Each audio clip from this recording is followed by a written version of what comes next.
C'est encore loin ton truc là, on n'aurait pas pu y aller en métro? En métro, non. Tu sais, ici, les stations sont souvent éloignées de 3-4 km. Et nous, on va pas aussi loin. Alors, c'est mieux d'aller au pied. Идти пешком. Quoi?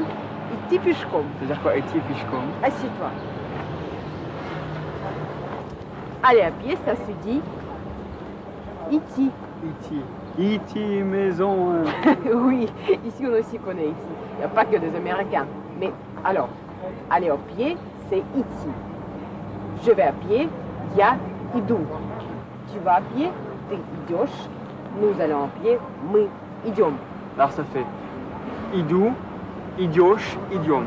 Non, essaie de répéter avec les pronoms, sinon tu vas t'y perdre. Alors, je vais ou je marche, я иду. Я иду. Я иду. Tu vas, tu marches, ты идешь. Ти идешь. Nous allons, nous marchons, мы идем. Mais idiome. Alors par exemple, si j'ai envie de prendre le métro, je dis je prends le métro et je dis ça avec métro derrière. Attends. En russe, et je te l'ai déjà dit, il y a de petites subtilités comme ça. Le verbe indique lui-même comment tu fais quelque chose. Si tu dis я иду, le russe entend, il sait que tu es approché, tu vas à pied. Mais si tu dis я еду, c'est que tu n'es qu'un refusant. Attends. Explication, pas juste. Я иду, je vais à pied. Я еду, ça veut dire que je roule en quelque chose.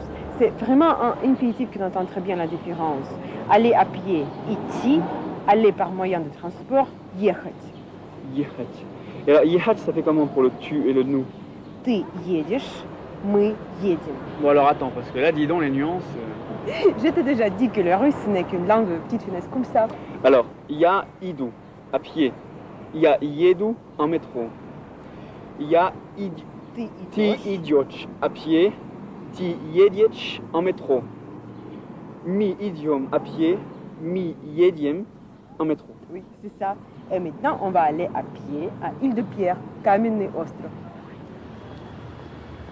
Я гуляю, je me promène dans la nature, на природе. Parce que la nature, c'est природа. La nature, c'est vert en général. Le vert, c'est зеленый. L'herbe verte, c'est зеленая трава. Et un arbre, c'est дерево. Des arbres, c'est деревья.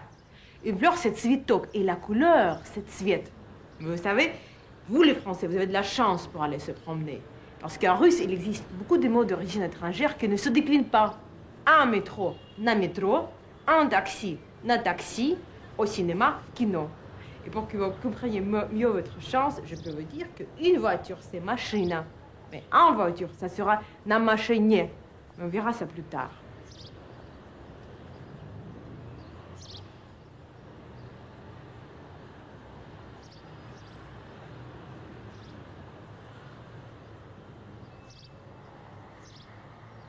Viens, on va se promener dans le parc.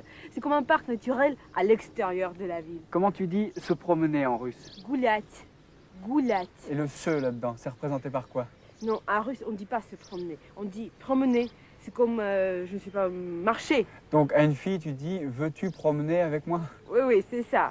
Donc, se promener dans le parc, ça se dit goulять в парке. Là, tu retrouves le V qui veut dire dans et qui s'écrit en russe avec votre B. Et oui, je suis désolée, nous, le B, on le prononce comme on veut. Donc, dans le parc, в парке. Mais si tu veux dire tout simplement le parc, tu dis comme chez vous, parc. Mais dès que tu veux dire dans le parc, tu es obligé de décliner le mot. C'est comme l'autre jour avec l'ascenseur, lift. Dans l'ascenseur, в лифте. Dans le parc, в парке. Tu as compris le principe? C'est pas difficile. Je suis dans le parc. Я в парке.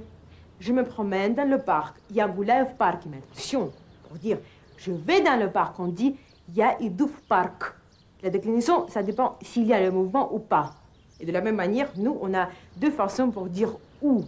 Par exemple, где ты живешь? Où habites-tu? Et куда ты идешь? Où vas-tu? Dans quelle direction vas-tu? Куда?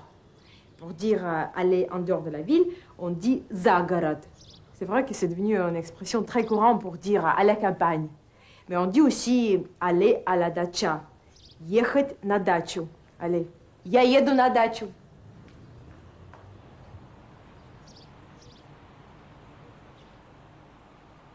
Voilà une grande maison, большой дом. Je vais en profiter pour t'apprendre comment on décrit une maison. Alors, pour le toit, on dit крыша. Крыша. Крыша.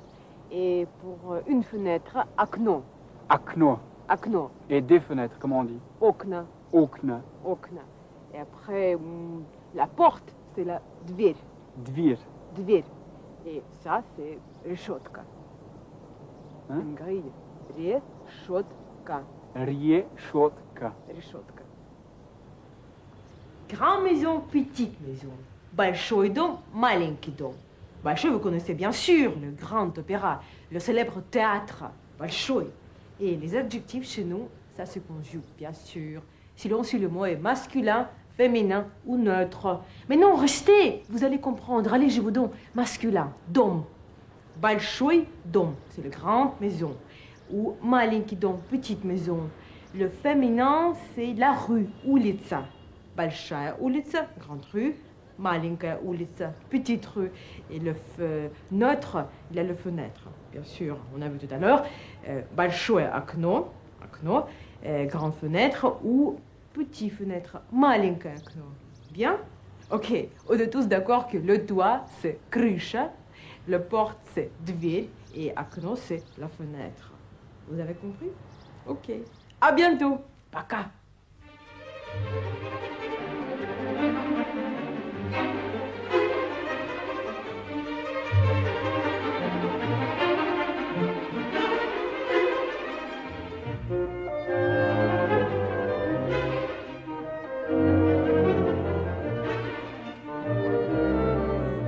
Tu m'emmènes où là?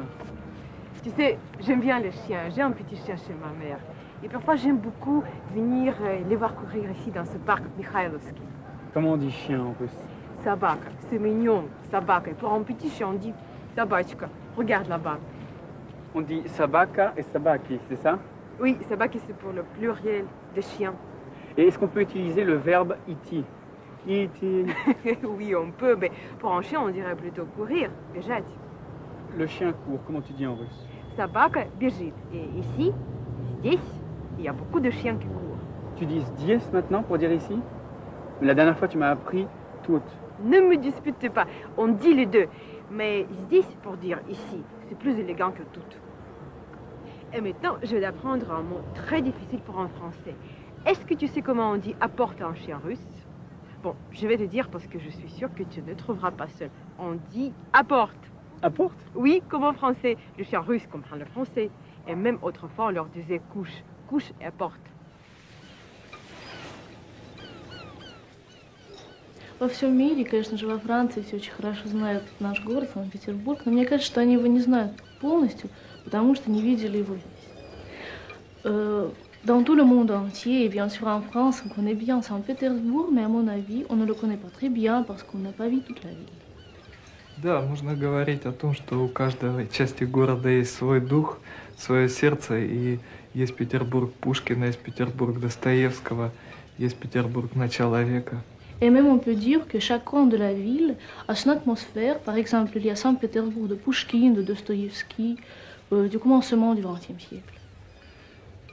Нельзя это почувствовать, если не ходить по улицам, по каналам, не смотреть на прекрасные здания, которые могут неожиданно появиться. Et on ne peut pas le sentir sans marcher tout simplement dans les rues. Et on ne verra pas plusieurs bâtiments. Поэтому нельзя сказать, что, в общем-то, получишь хорошее впечатление от города, полное, если не будешь просто гулять по самым сокровенным местам. Et on ne peut pas dire qu'on connaît la ville si on ne se promène pas partout. Aujourd'hui, Le jeu peut paraître simple puisqu'il suffit de placer la lettre au début ou à la fin, pour faire des mots. déjà, Il faut que vous vous rappeliez les lettres qu'on a apprises, pour lire ce qui est écrit. d'abord à l'horizontale. Mais nous voyons, il n'y a pas de P. Puisque votre P, C'est notre R. alors le N à l'envers, C'est I. et vous avez reconnu notre D. Donc, Pour l'instant, on a quelque chose comme, Riroda. si vous avez bien écouté, Vous savez dire la nature en russe. природа. Il faut donc un P, qui chez nous ressemble à comment dire, votre arche de la défense. voilà. Maintenant que vous connaissez notre P, On va voir la verticale. tenez, Mettez notre P au début du mot du milieu. et ça fait Non, pas port, mais porte. parce que nous, on prononce toutes les lettres. Mais ça revient au même. C'est bien un port pour les bateaux. Bon, À droite, si l'on met un P aussi au début, ça donne déjà. parc. Et on s'est promené dans quoi? Oui, c'est ça, le parc. Parc. Et nous, comme les Anglais, On met un K, le même que chez vous. voilà. Et avec cette nouvelle lettre, Vous pouvez faire le dernier mot vertical. oui, Kino. le cinéma. Bravo. Природа, Porte, parc. kino. À À bientôt. Где окно? Où est la fenêtre? Там, là-bas. Где дверь? Où est la porte? Моя сестра дура. Все ребят. Нет, я умная. Non, je suis intelligente. Ты ничего не понимаешь. Toi, tu ne comprends rien. Хорошо, я иду в парк. Bien, je vais dans le parc. Ты не едешь на дачу? Tu ne vas pas à la dacha? За город, à la campagne? Нет, я иду в парк. Non, je vais dans le parc. Хорошо. А я иду в кино. Bon, moi je vais au ciné. Большой кинотеатр. Dans un grand cinéma. Нет, в маленький. Non, dans un petit. Там французские фильмы. Là-bas, il y a des films français. А где кинотеатр? Où est le cinéma? На Невском проспекте, sur la perspective Невский. А куда ты идешь? Et toi, où tu vas? Я уже не знаю, je ne sais plus. В парк? На дачу? В кино? За город? Tu sais, pour l'instant, il faut encore se débrouiller. Tous les jours, каждый день, oui, tous les jours se dit каждый день, il faut travailler en plus de ses études, de son travail. Et donc, работать, ça veut dire travailler. Et подработать, c'est, comme vous dites en français, arrondir ce fin de mois.